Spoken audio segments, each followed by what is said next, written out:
It seems impossible to express all the emotions we've experienced in the last 48 hours, but I'm gonna give it a try. Hey friends, it's Sammy back with another episode of The Daily Dash. That's right, it's everything you need to know from around the world and in my life, straight from my car dashboard to yours. Today is Wednesday, August 30th, 2023. Let me tell you what you need to know so you're in the know wherever you are and whatever you're doing. First off, hearts go out to everyone in Florida, including my mom, as Hurricane Idalia struck the West Coast as a Category 3 hurricane. So prayers for safety to everyone there. US Open is still in full effect, although it seems like there is a stomach bug or something going around. So a lot of players are dropping out. But Venus Williams lost in the first round last night, which was really, it's just so amazing she's still playing. It's just, you never want to see her go down like that. It is National Grief Awareness Day, ironically, as we're going to be, well, nothing's ironic, but, and also some of your most popular late night talk show hosts are banding together for a podcast since their shows are still on hold with the writer's strike. So there's that. If you missed anything or want to see more, you can catch it below. You can find me at the Sammy Cone on Twitter and Instagram, sammycone.com, and on YouTube. Okay, so I'm wearing my Carolina blue. As you probably all know at this, well, maybe not. Let's just put this out there.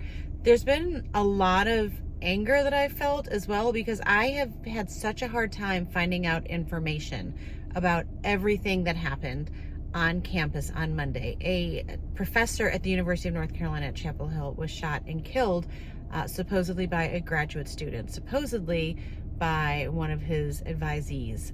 It is tragic, and I know I am on TV, I'm not on the news, and I'm not going to bash news or anything of that nature, but the fact that so many of us here in Nashville didn't even hear that anything had happened, and then it was so hard to find out what had happened, not just as a consumer of news, but as a parent and as an alumni.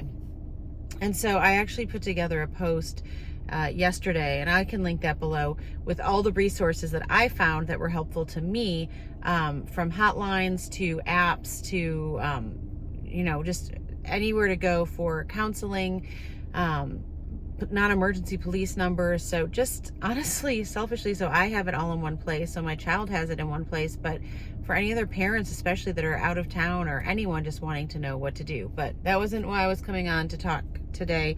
I think one of the things that I've learned in these past few days is just to be present and to listen.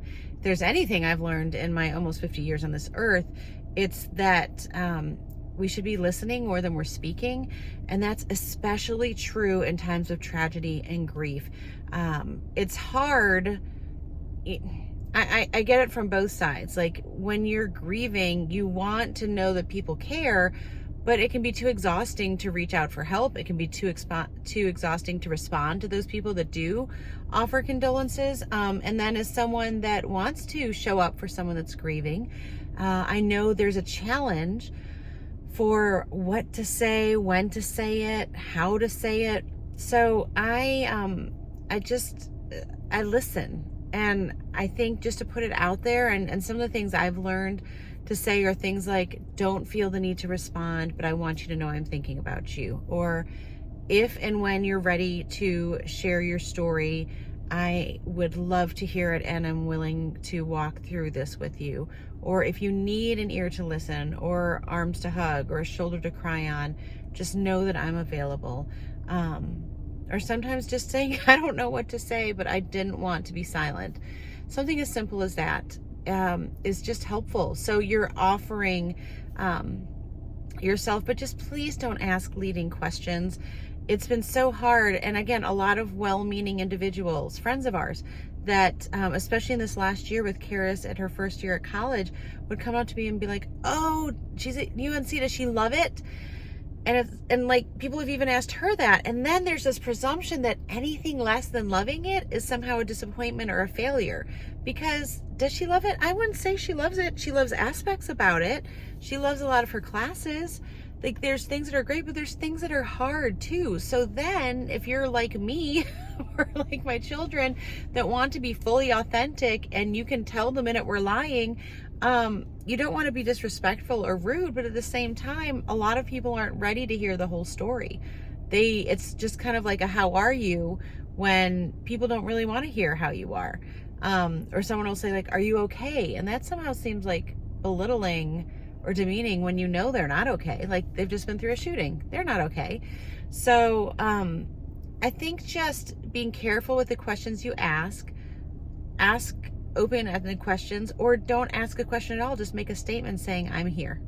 I'm here. And that's it. So that's my 2 cents today. I don't even know if I'd say it's advice. It's just something I've learned. I do want to pray comfort over everyone. Matthew 5:4, I believe, says, blessed are they who mourn, for they will be comforted. And so I just don't want anyone to gloss over their feelings today. So if you're grieving, I just pray that you experience a comfort that can only come from heaven above. And that is my sincere prayer. Okay, friends, I pray you have a great day. I do. That's another thing I'm learning, to this juxtaposition of grief and joy all in the same. So I just pray that you have a great day. Make sure you make it great. Find something or someone to believe in.